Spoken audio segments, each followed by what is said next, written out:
નમસ્કાર વિદ્યાર્થી મિત્રો. હવે આપણે જે અનાવૃત બીજધારી વનસ્પતિ છે એમની વાત કરતા હતા.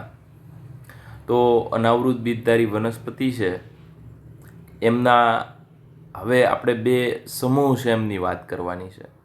એક તો સાયકેડોફાઇટા, જેમની અંદર તમને ખબર છે જીવંત વનસ્પતિ આજની અંદર જોવા મળે છે એ મોસ્ટ ઓફ સમાવેશ પામે છે.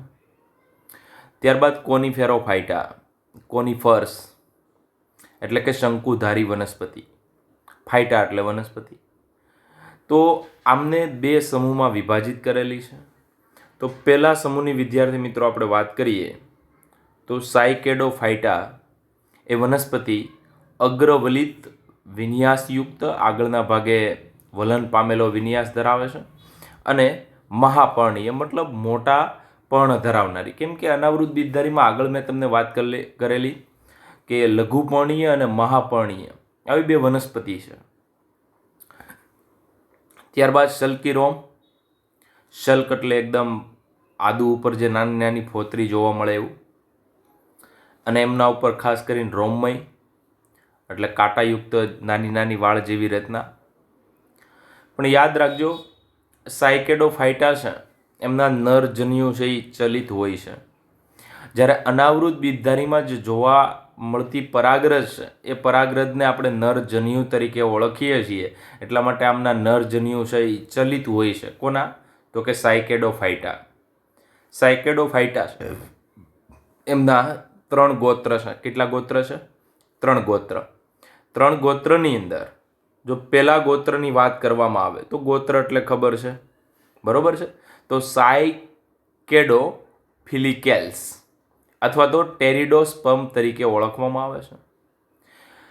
જે સાયકેડોફિલિકેલ્સ અથવા તો જે ટેરિડોસ્પર્મ છે એ સંપૂર્ણ રીતે લુપ્ત થયેલા છે. આખું ગોત્ર છે એ લુપ્ત થઈ ગયું, એટલે ખાલી એમના અશ્મિઓ છે, બરોબર.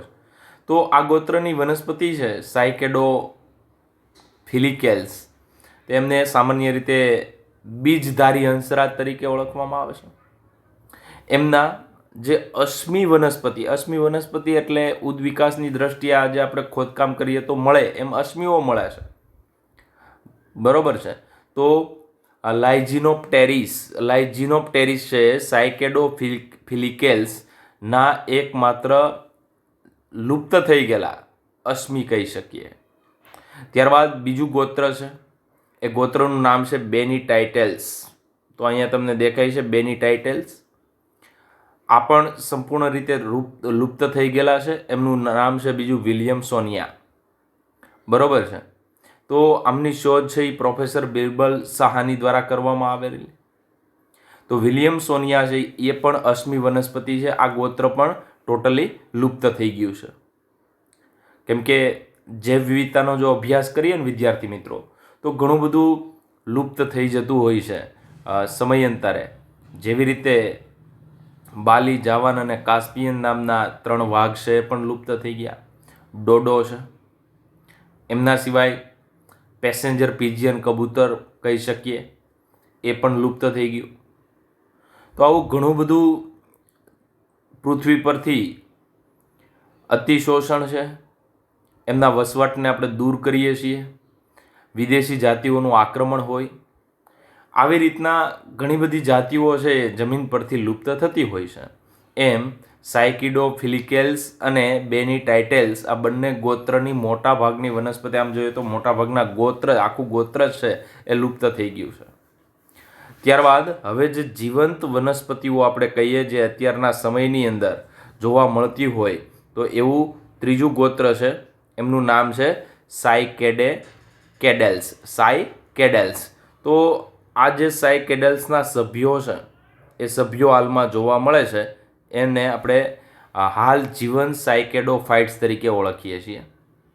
તો સાયકેડેલ્સની અંદર પહેલું જામિયા પિગ્મિયા, મેં તમને અગાઉ પણ વાત કરી દીધી. જામિયા પિગ્મિયા નાનામાં નાની અનાવૃત બીજધારી છે. ઉલ્ફિયા ગ્લોબોસા નાનામાં નાની આવૃત બીજધારી છે. સાયકેડેલ્સની અંદર સાયકસ સમાવેશ પામે છે. તો સાયકસના ફોટા પણ તમે આગળ જોયા. સાયકસ છે એમને હંસરાજ તાડ તરીકે અથવા સાબુદાણા તાડ તરીકે પણ ઓળખવામાં આવે છે, કેમ કે એમના પ્રકાંડમાંથી, આ તમને કદાચ ખબર નહીં હોય કે જે સાયકસ છે એમના પ્રકાંડમાંથી સાબુદાણા મેળવવામાં આવે છે, બરોબર છે. એટલે સાબુદાણા વિશે કદાચ તમને હવે રિયલમાં ખ્યાલ આવ્યો હશે કે સાયકસ છે એ સાયકસના મૂળમાંથી પ્રકાંડમાંથી સાબુદાણા છે એ મેળવવામાં આવે છે. એટલા માટે તમને ખબર છે સાગો બોલ્સ, ઓલા બોલ આવે નાના નાના ખાવાના માટેના, એ સાબુદાણામાંથી બનાવેલા છે. તો સાબુદાણા માટે શબ્દ વાપરવામાં આવે છે સાગો. તો સાગો પામ અથવા સાગો પ્લાન્ટ આવું પણ તમે કહી શકો, એ સાયકસ વનસ્પતિનું પ્રકાંડ છે. ત્યારબાદ આમનું અંડક છે એ ખૂબ મોટું હોય છે. અંડક છે એ અંદાજિત 7 સેન્ટીમીટર, સાયકસ છે એમનું અંડક 7 સેન્ટીમીટર છે. તેના અંડક નરજન્યુ અને અંડ અને પ્રશંકુ વનસ્પતિ સૃષ્ટિમાં સૌથી મોટા છે. અંડક છે એ ખાસ કરીને આ જે વનસ્પતિમાં સૌથી મોટા અંડક કહી શકાય, અને એમની અંદર 2 બીજ દળ આવેલા છે. એમનો નરજન્યુ છે એ ભમરડા આકારનો છે. શોર્ટ ક્વેશ્ચન માટે સાયકસ માટે ક્યાંક લખી નાખજો. અને સાયકસની અંદર ત્રિશંકુનો અભાવ હોય છે, બરોબર છે. તો એ પણ આપણે આગળ વાત કરી છે. ત્યારબાદ બીજી વાત કરીએ કોનિફેરોફાઇટા, જે બીજો વિભાગ આપણે 2 ભાગમાં વિભાજિત કરી હતી અનાવૃત બીજધારીને, એમ કોનિફેરોફાઇટા છે એ બીજો વિભાગ કહી શકીએ આમનો. તો વિભાગ એટલે એક આપણે 2 વર્ગીકરણ આપણે અહીંયા જોયું હતું કે ટોટલ 2 સમૂહ હતા. 2 સમૂહની અંદર ટૂંકમાં 2 વિભાગ પાડી દીધા હતા. એક સમૂહ છે એમનું નામ સાયકેડોફેરોફાઇટા અને બીજું કોનિફેરોફાઇટા.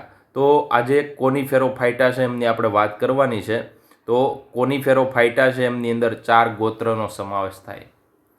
તો આપણે લાસ્ટની અંદર અનાવૃત બીજધારી ભણતા હતા, એમની અંદર જીંકો ભણતા હતા, બરોબર છે. જે વનસ્પતિ હતી એમનું નામ શું? જીંકો. તો આ જીંકો વાળું છે એને આપણે જીંકો એલ્સ કહીએ છીએ. તો જીંકો એલ છે એ સૌથી જૂનું ગોત્ર છે. જે કોનિફેરોફાઇટા છે એમનું સૌથી જૂનું જો ગોત્ર આપણે કેવું હોય તો એ જીંકો એલ છે. એમની અંદર મોટાભાગની વનસ્પતિઓ છે એ લુપ્ત થઈ ગઈ છે. અને જીંકો બાયલોબા એમનું વૈજ્ઞાનિક નામ છે, જે આપણે વનસ્પતિ જોઈતી નાના પ્રકાંડવાળી મોટા પ્રકાંડવાળી, એને મેઇડન હેર ટ્રી તરીકે પણ ઓળખવામાં આવે, જે જીવંત અશ્મિ છે. જીવંત અશ્મિ મેં એટલે આગળ પણ વાત કરી હતી કે ઉદ્વિકાસ દરમિયાન એની અંદર જે કાંઈ વિવિધતા આવવી જોઈએ, જે કાંઈ ભિન્નતા સર્જાવી જોઈએ, એવી કોઈ ભિન્નતા સર્જાણી નથી. જીવે છે અને આપણે અશ્મિ સ્વરૂપે એનો ઉપયોગ કરીએ છીએ. એટલે જીંકો છે એમ જીંકોના ઉદાહરણની બ્રેકેટમાં તમારે જીવંત અશ્મિ એક લખી નાખવાનું છે. અને જીંકો બાયલોબા એમનું વૈજ્ઞાનિક નામ છે. જે અપવાદ રૂપે જીંકો બાયલોબા ઉચ્ચ કક્ષાની અનાવૃત બીજધારી વનસ્પતિ હોવા છતાં એમના નરજન્યુ કેવા છે? ચલિત પ્રકારના છે. બાકી મોટાભાગના નરજન્યુઓ અચલિત હોય છે. એમના પછી બીજી વાત કરીએ તો કોર્ડાઇટેલ્સ. કોર્ડાઇટેલ્સ એટલે સંપૂર્ણ રીતે નાશ પામેલો સમૂહ કહી શકો, સંપૂર્ણ રીતે નાશ પામેલું ગોત્ર કહી શકો, બરોબર છે. એમનું એક જ એક્ઝામ્પલ છે જેમનું નામ છે કોર્ડાઇટ્સ. એમના સિવાય હવે જે મોટું ગોત્ર કોનિફેરોલ્સ. તો કોનિફેરોલ્સ એમની અંદર કોનિફર્સનો સમાવેશ થાય છે, બરોબર છે. તો કોનિફર્સ આ એટલે શંકુધારી વનસ્પતિ. તો કોનિફેરોલ્સ એટલે શંકુધારી વનસ્પતિ આપણે કહી શકીએ. તો તે અનાવૃત બીજધારી વનસ્પતિનો સૌથી મોટો ગોત્ર કહી શકાય, બરોબર છે. તો કોનિફેરોલ્સ એ અનાવૃત બીજધારીનું સૌથી મોટું, બરોબર છે, ગોત્ર કહી શકીએ. તો એમનું પહેલું ઉદાહરણ છે પાઇનસ, બરોબર છે. પાઇનસને પાઇન તરીકે પણ ઓળખવામાં આવે છે. કોના તરીકે? પાઇનસ ખાસ કરીને એમની અલગ અલગ જાતિઓ ઘણી બધી છે, જેમ કે પાઇનસ ગેરાન્ડિયાના, ત્યારબાદ પાઇનસ રોક્સબુર્ગી. તો આવી પાઇનસની ઘણી બધી અલગ અલગ જાતિઓ છે. એમના નામ પણ એવી રીતના આપેલા છે, બરોબર છે.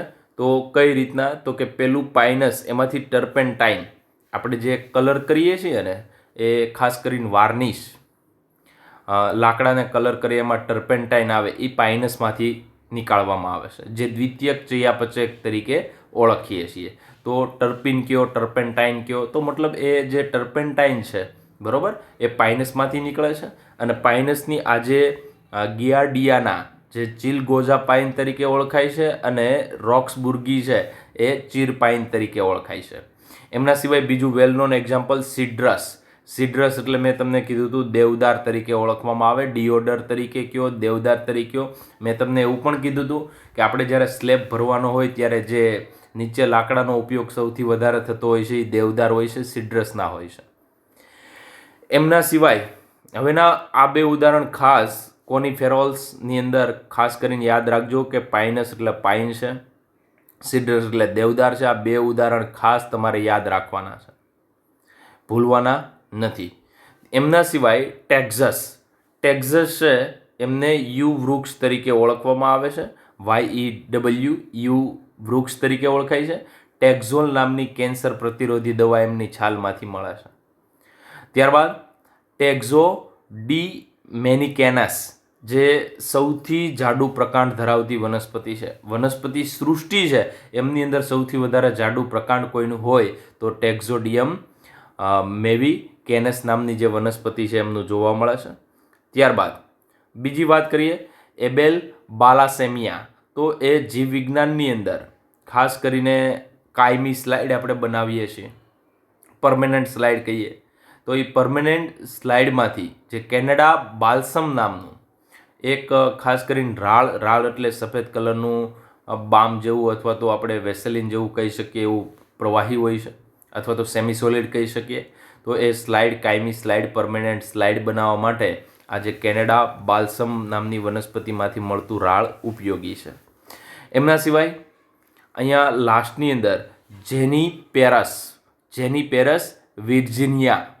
વિર્જિનિયાના, તો એમની આ જે વનસ્પતિ છે એમની અંદરથી સીડર વુડ તેલ, તે જીવવિજ્ઞાનની પ્રયોગશાળાની અંદર ક્લિઝિંગ ફ્લુઇડ તરીકે વપરાય. આ તેલનો ઉપયોગ માઇક્રોસ્કોપની અંદર રિઝોલ્વિંગ પાવર, કેમ કે માઇક્રોસ્કોપમાં જ્યારે નીચેના જે બે પ્રકારના લેન્સ હોય છે, એક તો આઈપીસ હોય એટલે જે નેત્રકાચ મતલબ ઉપરથી આપણે જોઈએ એ, અને નીચે કોઈ વસ્તુ મૂકેલી હોય ને એ વસ્તુ મૂકેલી હોય ત્યાં ઓબ્જેક્ટિવ વસ્તુ કાચ હોય, ઉપરનું નેત્રકાચ, નીચેનું ઓબ્જેક્ટિવ લેન્સ. તો ઓબ્જેક્ટિવ લેન્સ હોય ને એ 10x હોય, 45x હોય અને 100x હોય. તો 100x અંદર કોઈ નાનામાં નાની વસ્તુ આપણે જોતી હોય ને, અથવા તો જોવી હોય, સપોઝ બેક્ટેરિયા જોવા છે, તો એ એમનું કદ માઇક્રોમીટરમાં હોય. તો આવું એકદમ કોઈ નાનું કદ હોય એમને જોવા માટે આપણે ખાસ કરીને એમની અંદર એક રિફ્લેક્ટિવ ઇન્ડેક્સ એટલે કે વક્રીભવન જે મેન્ટેન થાય એમનો, એક માધ્યમમાંથી બીજા માધ્યમમાં જઈએ ત્યારે કોઈ પણ પ્રકાશના તરંગો હોય તો એક માધ્યમમાંથી બીજા માધ્યમમાં વક્રીભવન પામતા હોય. તો વિદ્યાર્થી મિત્રો, આ વક્રીભવન છે એને ઓછું કરવા માટે અહીંયા તમને જે દેખાય છે સીડર વુડ તેલ છે, જે ખાસ કરીને જેનીપેરસ વિર્જિનિયાના જે વનસ્પતિ છે એમની અંદરથી નીકળે છે, અને જે માઇક્રોસ્કોપમાં રિઝોલ્વિંગ પાવર માટે તો તમને વ્યવસ્થિત દેખાશે, એમના માટે ઉપયોગી છે. અને ખાસ કરીને આ તેલ છે એ નેલ પોલિશ કાઢવા માટે પણ ઉપયોગી છે. ત્યારબાદ ઓરોકેરિયા, એમનું એક એક્ઝામ્પલ છે ઓરોકેરિયા એટલે તમે બહુ સારી રીતના જાણો છો, ક્રિસમસ, એમનું નામ છે ઓરોકેરિયા એક્ઝેલા. તો ઓરોકેરિયા ક્રિસમસ ટ્રી એ ખાસ કરીને અનાવૃત બીજધારીનું એક્ઝામ્પલ છે. તો સુશોભન વૃક્ષ તરીકે આપણે એમનો ઉપયોગ કરતા હોય એવી રીતના ઓરોકેરિયા ઓરોકાના છે, એને મંકી પઝલ ટ્રી તરીકે પણ ઓળખવામાં આવે. અને ત્યારબાદ જોઈએ તો સિકોયા સિમ્પીવેરેન્સ, જે ખાસ કરીને ખૂબ જ વનસ્પતિ છે, એ ભારે હોય છે અને જંગલના પિતા તરીકે પણ ઓળખવામાં આવે છે, કેમ કે એમનું કદ બહુ મોટું છે. એમાં પણ સિકોયા સિમ્પીવેરન્સ છે એ ઊંચાઈમાં વધારે છે. એવી રીતના સિકોયા ઝાયજેન્ટમ એ લાલ કાસ્ટર એટલે રેડ વુડ ટ્રી છે, એને શેરમેન તરીકે ઓળખવામાં આવે છે, જે સૌથી મોટો અનાવૃત બીજધારી છે. અને આખી દુનિયાની અંદર અત્યારે હાલમાં સિકોયા ઝાયજેન્ટમનું એક જ વૃક્ષ છે જે કેલિફોર્નિયામાં આવેલું. મેં તમને આગળ એક ફોટોગ્રાફ દેખાડ્યો તો એ પણ કેલિફોર્નિયાની અંદર જ આવેલું, અમેરિકાની અંદર આવેલું જ વૃક્ષ હતું, એમનો જ ફોટો દેખાડેલો છે. તો સૌથી ઊંચામાં ઊંચું વૃક્ષ તમને પૂછે તો સિકોયા, બરોબર છે. એ ખાસ કરીને સિકોયા છે એમાં સિમ્પીવેરન્સ છે એ પણ અલગ છે, જાયજેન્ટમ છે એ પણ અલગ કહી શકીએ. ત્યારબાદ મેટાસિકોયા જે જીવંત અશ્મિઓ છે, ચીનની ખીણ છે એમની અંદર જોવા મળે છે. ત્યારબાદ નેટલ્સ નામની વનસ્પતિ, બરોબર છે. નેટમ આપણે ખાસ હોય તો નેટમ ઉલા અથવા ઈલા એવી વનસ્પતિનું નામ જોયું હતું, તો એ બધા છે એને નિટેલ્સ ગોત્રમાં મૂકીએ છીએ. તો નિટેલ છે એ આધુનિક અનાવૃત બીજધારી વનસ્પતિ છે. અપવાદ રૂપે જલવાહિની જે જલવાહક પેશી હોય છે એમની અંદર 4 ભાગ હોય છે, બરોબર છે. જલવાહક પેશી છે એમની અંદર 4 ભાગ હોય: જલવાહિની, જલવાહિનીકી, જલવાહક મૃદુતક અને જલવાહક તંતુઓ. આવા 4 ભાગ છે એ જલવાહક પેશીમાં હોય છે. પરંતુ વિદ્યાર્થી મિત્રો, આપણે જો વાત કરીએ તો નિટેલ છે, નિટેલ્સ, બરોબર, એમની અંદર જલવાહિની જોવા મળે છે. બાકીની જે અનાવૃત બીજધારી છે એમની અંદર જલવાહિની હોતી નથી. આમનો ઉલ્લેખ ખાસ કરીને જે અંતસ્થ રચનાવાળું જે ચેપ્ટર છે, બરોબર છે, 6થું ચેપ્ટર છે, ધોરણ 11નું 6થું ચેપ્ટર, એમની અંદર જલવાહક પેશીનો આખો એક પોઈન્ટ આપેલો છે, બરોબર છે.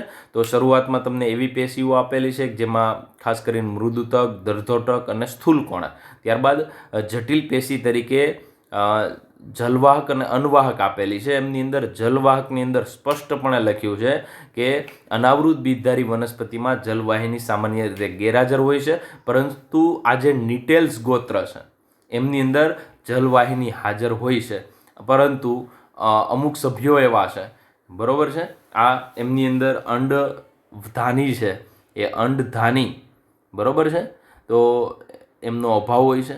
આમનું અંદર નેટમ, વેલ્વિચિયા, એફેડ્રા, બરોબર.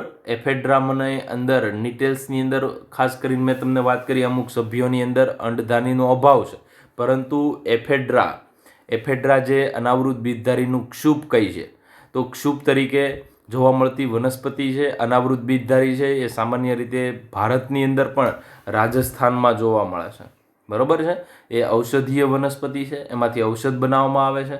અસ્થમા માટેની દવા તમે કહો છો, એ અસ્થમા માટેની દવા છે એ એફેડ્રામાંથી બનાવવામાં આવે છે. અને ખાસ કરીને એથ્લેટ છે એમનો દુરુપયોગ કરે છે, એટલા માટે આ જે એફેડ્રામાંથી જે એફેડ્રીન મળે છે, એ એફેડ્રીન નામની દવા છે એમના ઉપર પ્રતિબંધ લગાવેલો છે, ડ્રગ્સ કહી શકીએ એટલા માટે.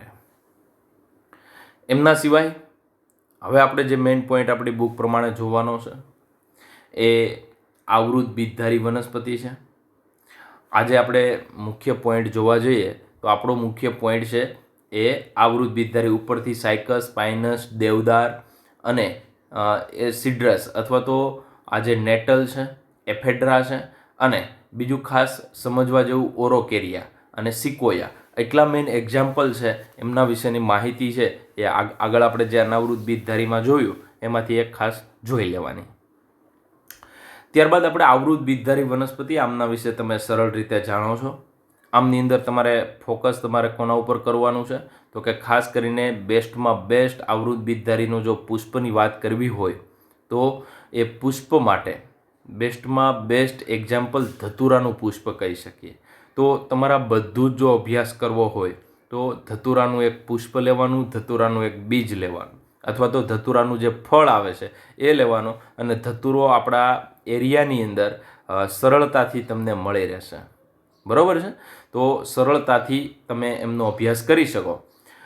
આવૃત બીજધારી છે એ આવૃત શા માટે કીધા કે અંડકની ફરતી બાજુએ, અંડક છે એમની ફરતી બાજુએ બીજાશયની દિવાલ હાજર છે, એટલા માટે આપણે આ વનસ્પતિઓને આવૃત બીજધારી એન્જિયોસ્પર્મ તરીકે ઓળખીએ છીએ. આવૃત બીજધારી અનાવૃતની સાપેક્ષે જો વાત કરીએ તો અનાવૃત બીજધારી વનસ્પતિમાં જ્યાં અંડકો ખુલ્લા હોય છે, પરંતુ આવૃત બીજધારી વનસ્પતિ છે એમાં અંડકો ખુલ્લા નથી અથવા તો નગ્ન નથી. એનો મતલબ એવો થયો કે અંડક છે એ બીજાશયની દિવાલ વડે ઢકાયેલા છે. ફોર એક્ઝામ્પલ આપણે જોઈએ તો આવૃત બીજધારીમાં અહીંયા ક્યાંય શંકુ કે કોન કે એવું કંઈ જોવા નથી મળતું. અહીંયા પ્રજનન અંગ તરીકે પુષ્પ જોવા મળે છે, અને પુષ્પ છે એમની સાથે માનવનો ઇતિહાસ તમે જુઓ તો એમની સાથે સારો એવો સંબંધ રહ્યો છે, ઘનિષ્ઠ સંબંધ રહ્યો છે. કોની સાથે? પુષ્પ સાથે. પુષ્પ એવું નથી કે એમનો ઉપયોગ તમને ખબર છે સામાજિક રીતે, કોઈના માન સન્માનમાં, બરોબર છે, ધાર્મિક રીતે, મંદિરમાં.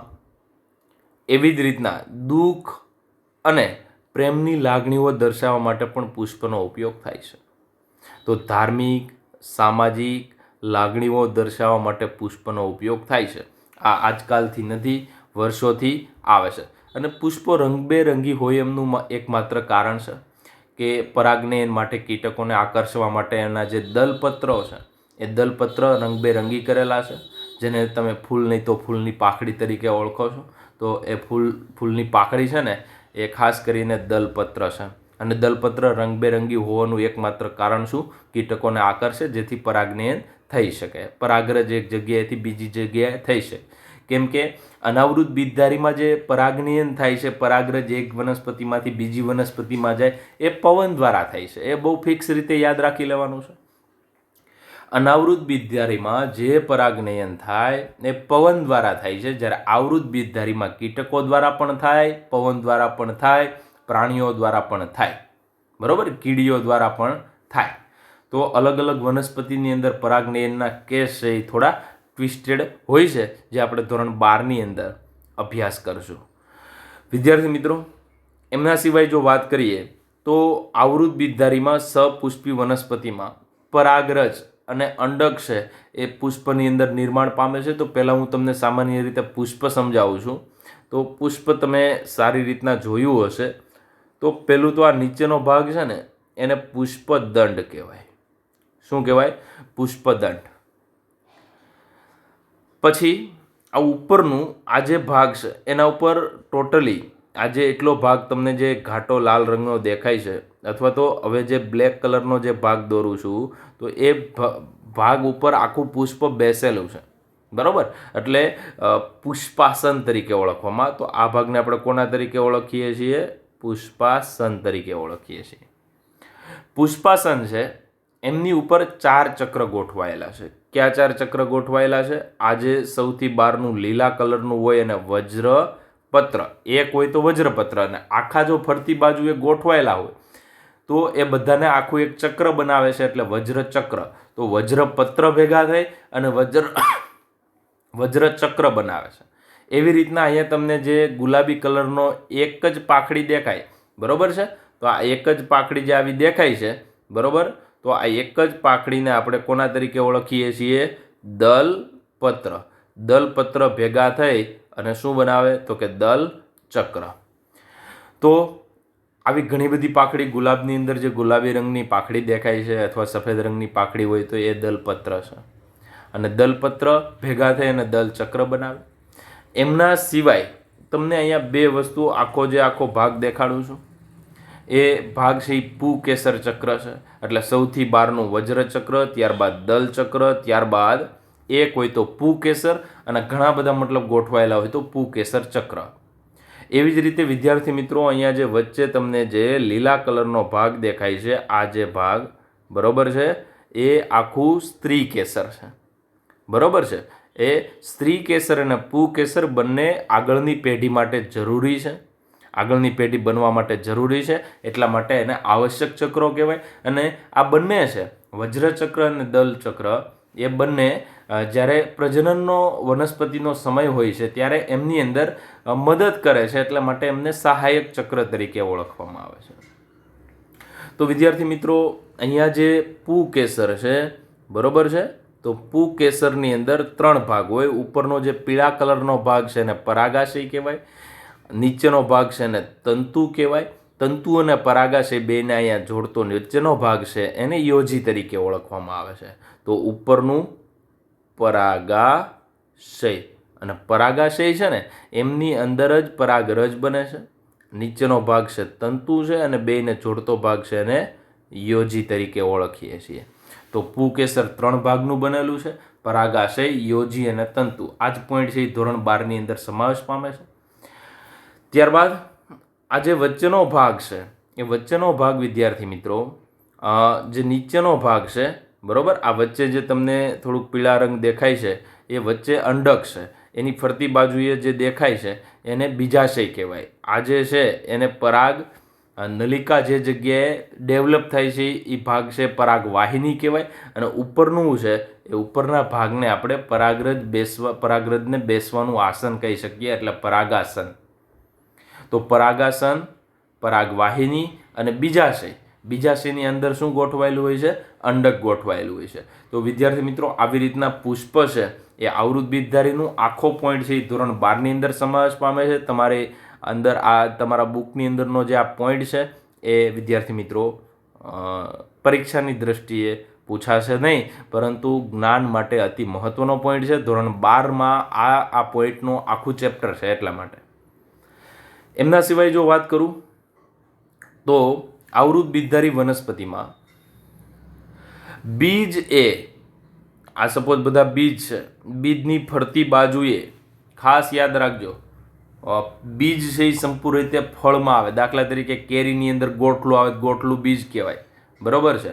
તો આવૃત બીજધારી વનસ્પતિમાં બીજ એ ફળ દ્વારા ઘેરાયેલ હોય છે.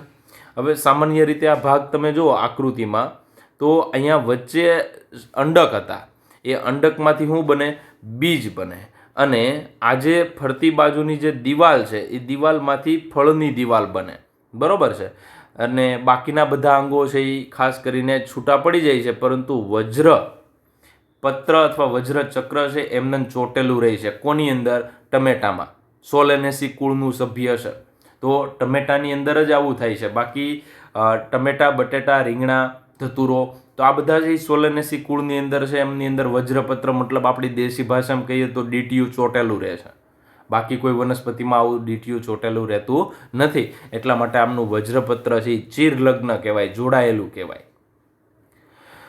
ત્યારબાદ વાત કરીએ, બરોબર છે, તો આવૃત બીજધારીમાં નૈસર્ગિક નિવાસસ્થાનોમાં વિશાળ ક્ષેત્રોમાં જોવા મળે. આખી દુનિયાની અંદર સૌથી વધારે જો કોઈ વનસ્પતિ જોવા મળતી હોય તો આવૃત બીજધારી છે, બરોબર છે. આવૃત બીજધારી છે એ આખી દુનિયાની અંદર વનસ્પતિ સૃષ્ટિમાં પહેલા નંબરે છે, એવી વિવિધતા ધરાવે છે. અસાધારણ મોટો સમૂહ છે, મતલબ આની કોઈ લિમિટ નથી, ઘણી જગ્યાએ જોવા મળે છે. આમની અંદર જુઓ તો નાનામાં નાની વનસ્પતિ અહીંયા તમે જોઈ શકો, વુલ્ફિયા ગ્લોબોસા.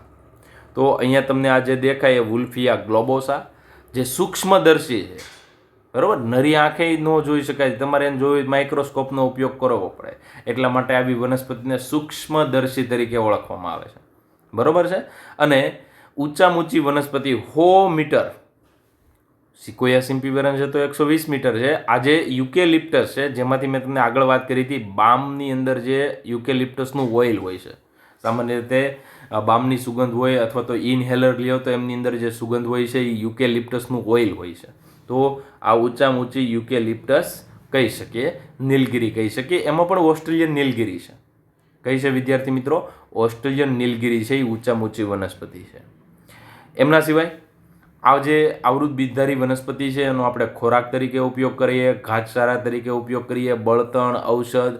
કેમ કે ઘણા વૈજ્ઞાનિકોએ એવી વાત કરી છે કે એક પણ એવી વનસ્પતિ ન હોય જેનો કોઈને કોઈ ઉપયોગ ન હોય. મતલબ કોઈ ઔષધમાં ઉપયોગી હોય, કોઈ ખોરાક તરીકે ઉપયોગી હોય, કોઈ બળતણ તરીકે ઉપયોગી, ક્યાંક ને ક્યાંક વનસ્પતિનો ઉપયોગ હોય છે. અને અંતમાં કાયનો ઉપયોગ હોય તો ઉત્પાદક તરીકે કામ કરતી હોય, પ્રકાશ સંશ્લેષણનું કામ કરી ઓક્સિજન મુક્ત કરતી હોય, આપણા માટે સારું એવું કામ કરતી હોય છે. વિદ્યાર્થી મિત્રો, આ જે વનસ્પતિ છે, બરોબર છે, એમને જો સ્પષ્ટ ભાષામાં કહીએ તો 2 વર્ગમાં વિભાજિત છે. એક તો દ્વિદળી વર્ગ કહીએ છીએ અને એકદળી વર્ગ કહીએ છીએ. દ્વિદળી અને એકદળીના ઉદાહરણ બહુ સ્પષ્ટ છે. કઠોળ વર્ગની વનસ્પતિ, વાલ હોય, વટાણા હોય, ચણા હોય, બરોબર, ચોળી હોય, મગ હોય, કોઈ પણ હોય, આવા જો કઠોળ વર્ગની વનસ્પતિ, સોયાબીન હોય, તો બધી જ છે એ દ્વિદળીમાં સમાવેશ પામે. દાખલા તરીકે લીમડો છે, આંબો છે, તો આ બધી દ્વિદળી વનસ્પતિ કહી શકીએ. અને એવી જ રીતના એકદળી વનસ્પતિ તો ઘાસ આવે, મકાઈ આવે, બરોબર, જુવાર આવે, શેરડી આવે, બરોબર. એમના સિવાય ઘણી બધી ડુંગળી છે, લસણ છે, એ બધી એકદળી વનસ્પતિમાં સમાવેશ પામે છે. તો એકદળી કોને કહેવાય અને દ્વિદળી કોને કહેવાય? તો આ જે પિક્ચર તમને દેખાય છે એ વાલનું છે. જો વાલને ખોલવામાં આવે ને તો અંદર આવી રીતના 2 બીજપત્ર દેખાય. જો આવા 2 બીજપત્ર હોય ને તો એવી વનસ્પતિને આપણે દ્વિદળી, 2 દળ ધરાવનારી, 2 બીજપત્ર ધરાવનારી. તો 2 બીજપત્ર ધરાવે એને દ્વિદળી. અને જો અહીંયા વરુથિકા નામનું ખાસ યાદ રાખજો, અહીંયા જે તમને જે એકદળી વનસ્પતિ છે આ મકાઈ છે. તો મકાઈનું બીજ છે. તો મકાઈની અંદર તમે વ્યવસ્થિત જુઓ તો વિદ્યાર્થી મિત્રો વરુથિકા નામનું, બરોબર છે. તો એને અંગ્રેજીમાં શું કહેવાય? વરુથિકા. સિંગલ જે ચોથા નંબરનો ઓપ્શન છે, ચોથા નંબરનો ઓપ્શન તમે જુઓ તો એ વરુથિકા કહેવાય. તો આ જે ભાગ છે એ આ જે વરુથિકા છે એ વરુથિકા એક જ બીજપત્ર ધરાવે છે. એક જ બીજપત્ર ધરાવતા હોય ને તો એને શું કહેવાય? વરુથિકા કહેવાય. એનું વરુથિકા નામ છે. અને વરુથિકા છે ને એ એક જ બીજપત્ર છે ને એક જ બીજપત્ર ધરાવે અને એકદળી મોનોકોટ્સ તરીકે ઓળખવામાં આવે છે. જો 2 બીજપત્ર હોય, અહીંયા તમને દેખાય છે, તો આવા 2 બીજપત્ર ધરાવતા હોય તો એમને આપણે દ્વિદળી તરીકે ઓળખીએ છીએ. તો અહીંયા તમે જોઈ શકો 2 કેટિલોડન એટલે અહીંયા છઠ્ઠા નંબરનો ઓપ્શન છે, બરોબર છે. અહીંયા છઠ્ઠા નંબરનો 2 બીજપત્ર છે અને અહીંયા ચોથા નંબરનો ઓપ્શન છે. તો આ ચોથા નંબરનો ઓપ્શન એટલે 1 બીજપત્ર, આ 2 બીજપત્ર. જો 2 બીજપત્ર હોય તો દ્વિદળી, 1 બીજપત્ર હોય તો એકદળી. એમના સિવાય અહીંયા તમને વ્યાખ્યા આપી છે કે દ્વિદળી વનસ્પતિ. તો દ્વિદળી વનસ્પતિ અને એકદળીના બેયના 4 તફાવત આપ્યા છે આપણી બુકમાં. દ્વિદળી અને એકદળીના 4 તફાવત છે. જો 2 બીજપત્ર હોય તો દ્વિદળી, 1 બીજપત્ર હોય તો એકદળી. પરંતુ આવા ઘણા બધા તફાવત ખાલી બીજના આધારે નહીં, બીજા ઘણા બધા લક્ષણોને ધ્યાનમાં લેવામાં આવે છે. તો સામાન્ય રીતે દ્વિદળી વનસ્પતિમાં ઝાલાકાર શિરાવિન્યાસ જોવા મળે. કેવો જોવા મળે? દાખલા તરીકે તમે પીપળાનું પાન લો તો અંદર જે પર્ણની અંદર શિરા ગોઠવાયેલી હોય, ઝાલાકાર રચના, જાળી જેવી રચના ગોઠવાયેલી છે, તો એનો શિરાવિન્યાસ કેવો કહેવાય? ઝાલાકાર. ચતુઅવયવી કે પંચાઅવયવી પુષ્પ એટલે શું?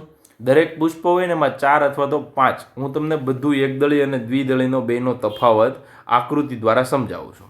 જો ડાયકોટ એટલે શું? તો કે ડાયકોટનો મતલબ થાય દ્વિદળી અને મોનોકોટ એટલે શું? એકદળી. તો દ્વિદળીની અંદર તમે જોશો તો અહીંયા કેટલા? 2 કેટિલોડન એટલે 2 બીજપત્ર છે. મૂળ સામાન્ય રીતે કેવા જોવા મળે છે? ટેપરૂટ, સોટીમય. તો સોટીમય મૂળ કોના હોય છે? મેં તમને આગળ સમજાવેલું સોટીમય મૂળ કોને કહેવાય. તો સોટીમય મૂળ છે એ દ્વિદળીમાં છે. 2 બીજપત્રો છે એ દ્વિદળીમાં છે. વાહીયતા જે દ્વિતીયક વૃદ્ધિ કોની અંદર થાય? દ્વિદળીની અંદર થાય. તો એની અંદર આવી રીતે રિંગના સ્વરૂપે પ્રકાંડની અંદર વાહીયતા ગોઠવાયેલી હોય, વાહીપુલો ગોઠવાયેલા હોય. હવે અહીંયા તમે જુઓ ને તો નેટ એટલે જાળી, જાળી જેવી આ જે પર્ણ છે, પર્ણની અંદર તમે જુઓ તો આવી રીતના ઝાલાકાર શિરાવિન્યાસ. તો પર્ણની અંદર ઝાલાકાર શિરાવિન્યાસ કોની અંદર જોવા મળે? દ્વિદળી. તો પર્ણ ઉપરથી તમે એકદળી છે કે દ્વિદળી તરીકે ઓળખો. દાખલા તરીકે મકાઈનું પર્ણ લ્યો, કેળાનું પર્ણ લ્યો, આમ ફાડો એટલે સીધું ફાટે, સમાંતર શિરાવિન્યાસ. તો એકદળી છે તો એકદળીની અંદર આવી રીતના સમાંતર શિરાવિન્યાસ જોવા મળશે. અહીંયા તમે જોશો તો આવી રીતના ઝાલાકાર શિરાવિન્યાસ જોવા મળશે. તો દ્વિદળીમાં ઝાલાકાર શિરાવિન્યાસ અને એકદળી હોય તો ખાસ કરીને સમાંતર શિરાવિન્યાસ. એકદળીમાં એક જ બીજપત્ર હોય, એકદળી હોય તો એની અંદર ખાસ કરીને પ્રાથમિક મૂળની જગ્યાએ ખાસ કરીને તંતુમય મૂળ જોવા મળે છે, બરોબર છે.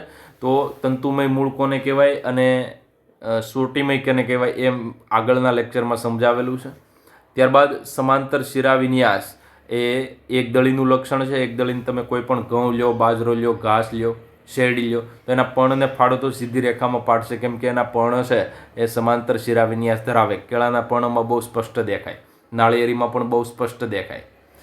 ત્યારબાદ પર્ણ છે તો અહીંયા તમે જો દલપત્ર 1, દલપત્ર 2 અને દલપત્ર 3. તો આવી રીતના વજ્રચક્ર દલ ચક્ર હોય તો જે 3 હોય તો એ કોણ હોઈ શકે? એકદળી હોઈ શકે. પરંતુ 4 કે 5 હોય તો ફૂલની પાકડી કેટલી છે? 4 છે અથવા તો 5 છે. તો એ કોણ છે? દ્વિદળી છે. તો દ્વિદળીની અંદર ખાસ યાદ રાખજો પંચાઅવયવી, 5 અવયવો ધરાવતું પુષ્પ, બરોબર છે. તો એ ફક્ત તમારે ફોકસ કરવાનું છે દલપત્ર અને વજ્રપત્ર ઉપર. ત્યારબાદ અહીંયા એકદળીના મુખ્ય લખેલા છે. એક જ બીજપત્ર હોય, પર્ણોમાં સમાંતર શિરાવિન્યાસ હોય, ત્રિઅવયવી એટલે ખાસ કરીને 3 સભ્ય હોય પુષ્પચક્રમાં, આવી રીતના વર્ગીકૃત થાય. એમના સિવાય હવે જો પુષ્પની વાત કરીએ તો પુષ્પની અંદર હમણાં મેં તમને સમજાવ્યું એમ પુકેસર, તો નરલિંગી અંગ તરીકે કોણ છે? પુકેસર હોય છે.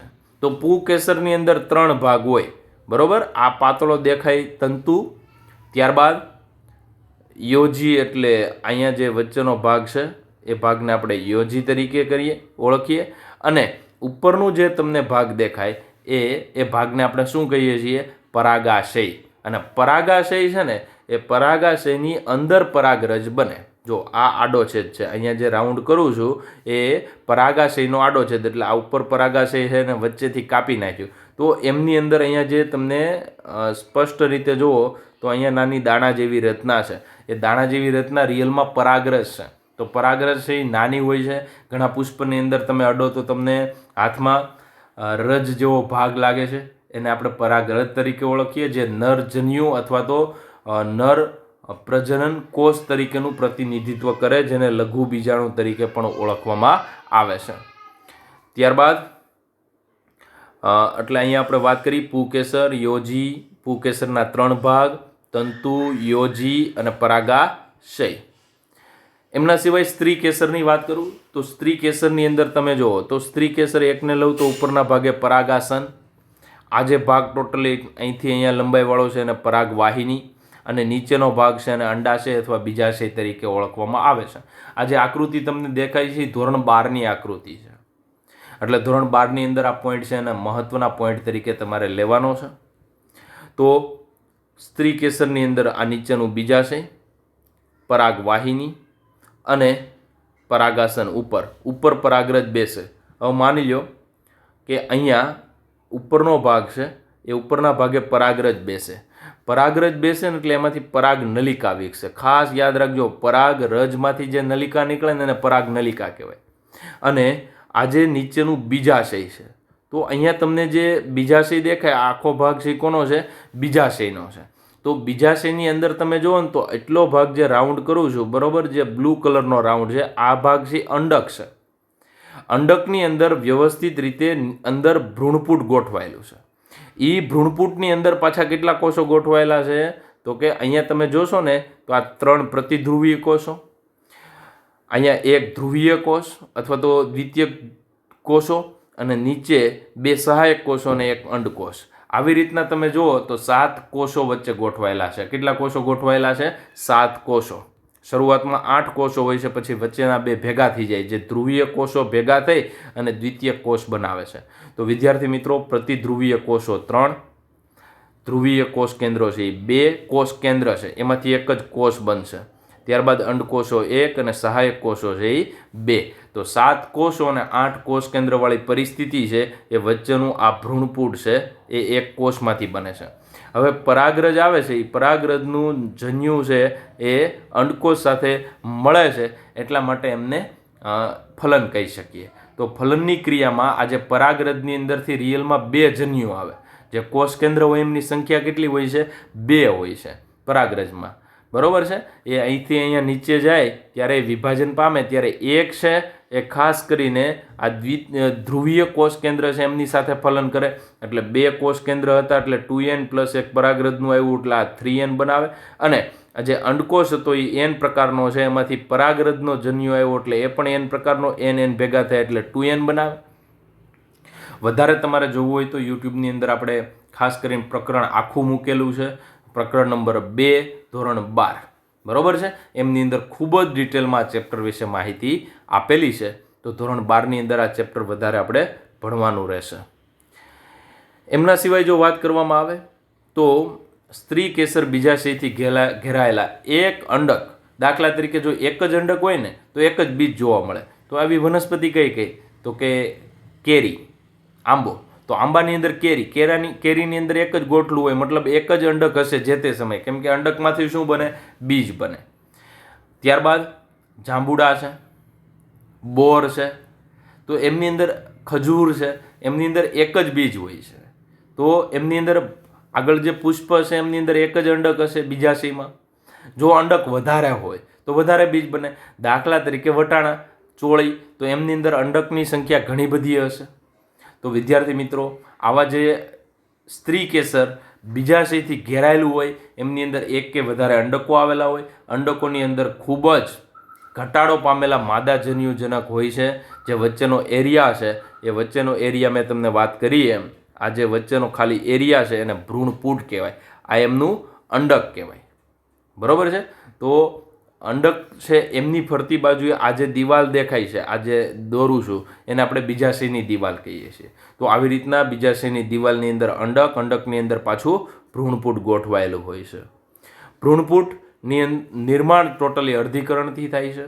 એમની અંદર અંડ પ્રસાધન, એટલે આ જે નીચેના કોષો છે, બરોબર, આ બે કોષો ભેગા હોય એટલે બે સહાયક કોષો અને એક અંડકોષ, આ ત્રણ કોષો ભેગા થાય એને અંડ પ્રસાધન તરીકે ઓળખવામાં આવે. કોના તરીકે ઓળખવામાં આવે? અંડ પ્રસાધન. તો અંડ પ્રસાધનની અંદર બરાબર બે સહાયક કોષો અને એક અંડકોષ થાય એટલું યાદ રાખી લેવાનું.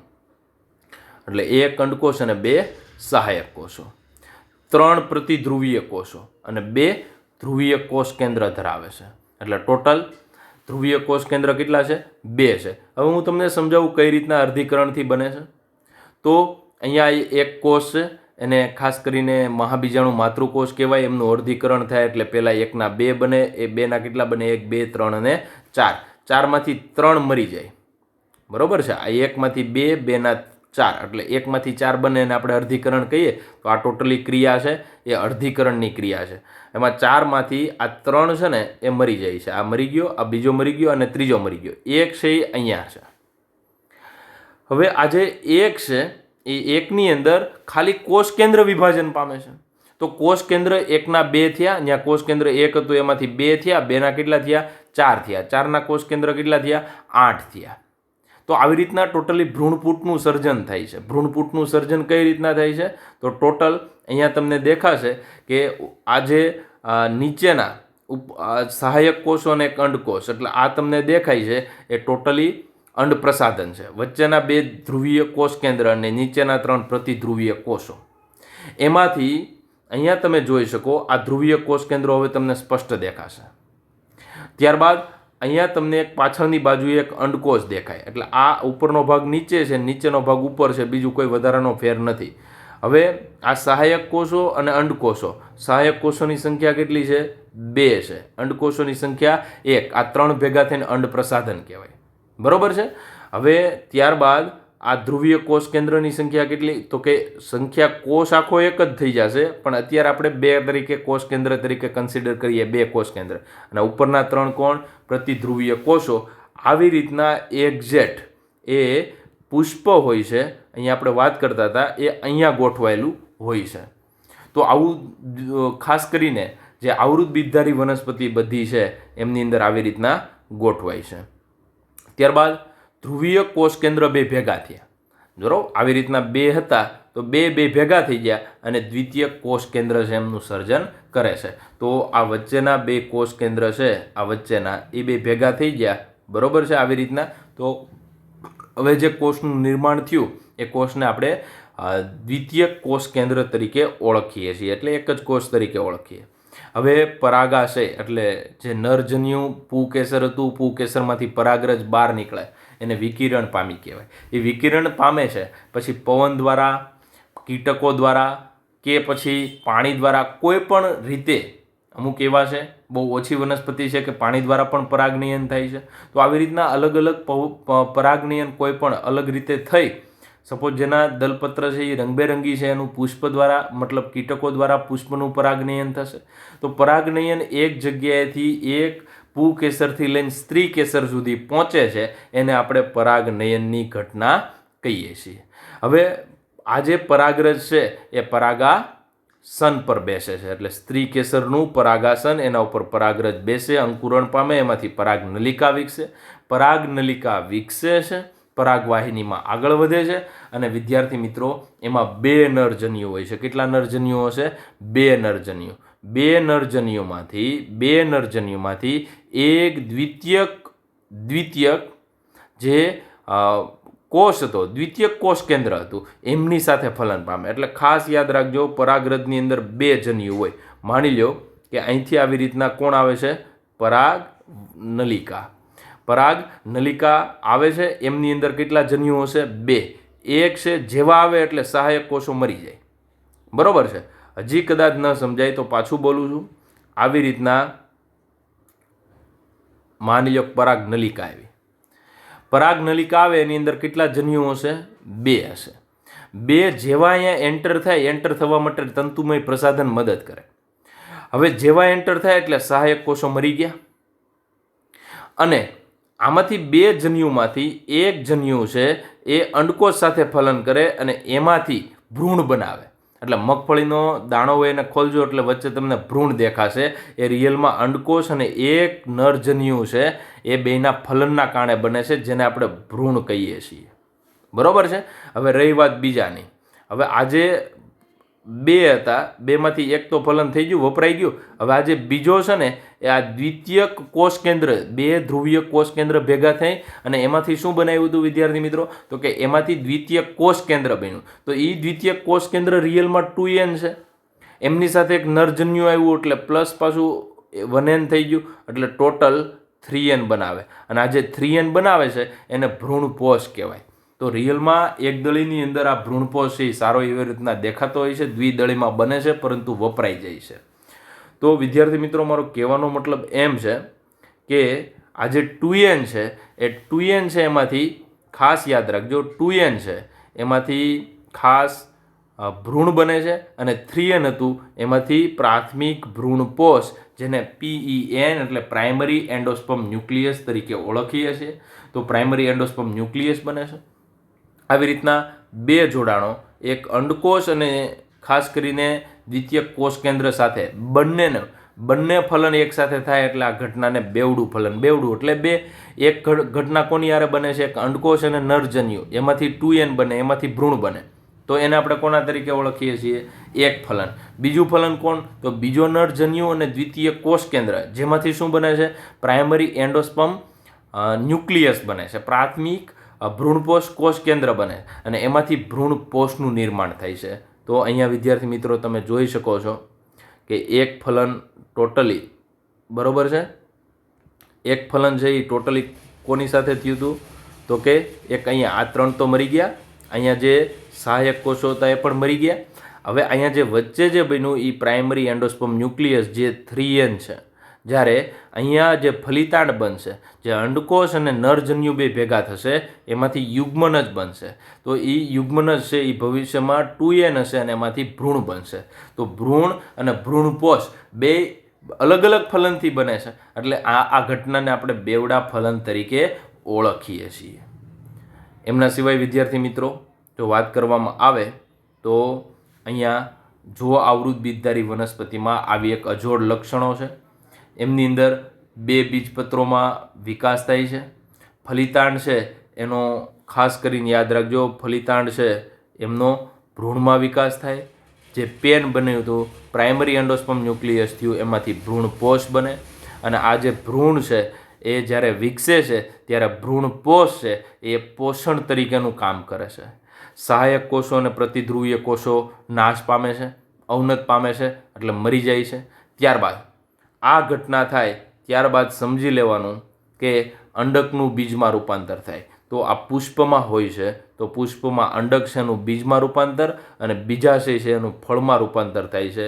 આ આવૃત બીજધારી વનસ્પતિ. એટલે અહીંયા તમે ઉદાહરણ જુઓ તો અહીંયા તમને આ વટાણાનું પુષ્પ છે, આ એમનું બીજાશય છે. બીજાશયની અંદર જે દાણા દેખાય એના અંડક છે, બરોબર છે, અને એમની ફરતી બાજુની જે વોલ છે એને અંડકની દિવાલ અથવા દિવાલ આપણે અંડાશયની કહીએ. એમાંથી આ ફરતી બાજુએ તમને ખબર છે વટાણા હોય તો એના જે ફોતરા, મતલબ આપણે કહી શકીએ એની શીંગ છે, તો શીંગની ફરતી બાજુએ જે આવરણ છે એ બીજાશયની દિવાલ છે, અને અંદરના જે વટાણા તમને દેખાય છે એ બીજ છે, અંડકનું બીજમાં રૂપાંતર થાય છે. અને બીજાશયની દિવાલ છે એ ફલાવરણ તરીકે કામ કરે છે, અંડાશય આખું છે એ ફળમાં પરિણમે છે. તો વિદ્યાર્થી મિત્રો, આ આવૃત બીજધારી વનસ્પતિ છે એમનું જીવન ચક્ર છે. આવી રીતના તમે જોઈ શકો. આવી રીતના ઘણા બધા ફ્રૂટ હોય. તો આ પી એટલે સત્યફળ. જો અંડકનું બીજમાં રૂપાંતર થતું હોય અને બીજાશયનું ફળમાં રૂપાંતર થતું હોય તો એને સત્યફળ તરીકે ઓળખીએ છીએ. તમે જે અનાનસ ખાવ છો એ પુષ્પ વિન્યાસ છે, બરોબર, જે અનાનસ ખાવ છો એ પુષ્પ વિન્યાસ છે. સફરજનની અંદર જે ખાવાવાળો જે ફરતી બાજુનો જે ભાગ છે એ પુષ્પાસન છે. બરોબર છે, એ પુષ્પાસન છે. આવી રીતના કાર્પેલ છે, એ કાર્પેલ પણ ઘણીવાર કાર્પેલ છે એ પણ ઘણીવાર ભેગી થઈ અને ફ્રૂટ બનાવતું હોય છે. મતલબ અહીંયા તમને દેખાય ઓવેરી છે. તો આવું જે ફળ છે એ સંયુક્ત ફળ તરીકે ઓળખાય છે. આવા અલગ અલગ પ્રકાર છે એ ધોરણ 12ની અંદર આપણે ડિટેલમાં અભ્યાસ કરવાનો રહેશે. તો આ એકદળી અને દ્વિદળીના ઉદાહરણ છે. ઘઉં, મકાઈ, ચોખા, શેરડી, જુવાર, નાળિયેરી, લસણ, ડુંગળી, ઓર્કિડ, તુલિપ, કેળા, વાંસ, પામમાંથી પામોલિન જે ઓઇલ નીકળે એ, પાઇનેપલ, ઘાસ અને શક્કરિયું, આ બધા જ એકદળીના ઉદાહરણ છે. જ્યારે દ્વિદળીના ઉદાહરણની વાત કરીએ તો સૂર્યમુખી, ટમેટા, બટેટા, રીંગણા, કોબી, સફરજન, વાલ, વટાણા, ચણા ઇત્યાદિ, કઠોળ, જળ લીલી, કોળું અને ગુલાબ, આ બધા જ દ્વિદળી વનસ્પતિના ઉદાહરણ છે. તો વિદ્યાર્થી મિત્રો, આજે આપણે અહીંયા એટલું રાખીએ. Thank you. નેક્સ્ટ ટાઈમ તમારા બુકની અંદર જે આવૃત બીજધારીનું જીવનચક્ર છે એમની વાત કરશું અને ત્યારબાદ બાકીનો પોર્શન છે એમની વાત કરશું. Thank you.